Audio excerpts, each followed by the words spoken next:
Hello mga kaibigan, kaya ito yung ating itubang tumalamig, Bulacan po. So, pwede po siya through keyless. Yan. Or ano po natin siya through keyless. So, ang letter P na nakikita ninyo, it means for parking, hindi siya a-adler po. Pag may letter P sa may kanyang panel. So, ayan, ipipress lang po natin yung brake ng bago. Then mag-indicate na po sa indicator ng red hit po. Then mag-indicate na po ng reddish. So meron po siya still selector na 1, 2, and 3 po. Up to 35 kilometers per hour na po pala mga kaibigan pa ng speed.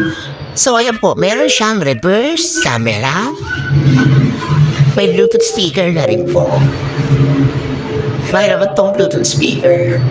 So mayroon din po siya automatic na wiper.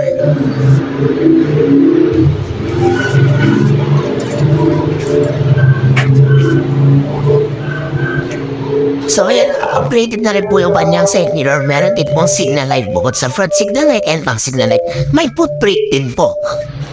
So ayan, meron siya pre na mini fan. The speaker, may crown light na rin po. So, ayan po.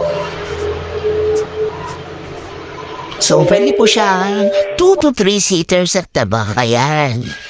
Dalawa pong ganda mga kaupo. Meron din siyang handbrake kapag magpo-full parking. So, ito yung kanyang extra gulong, spare tire. Ayan. So, po yan sa kanyang previous.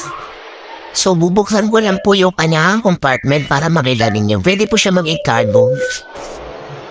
Pag wala po kayong sakay, pwede siyang maging cargo. Si E2.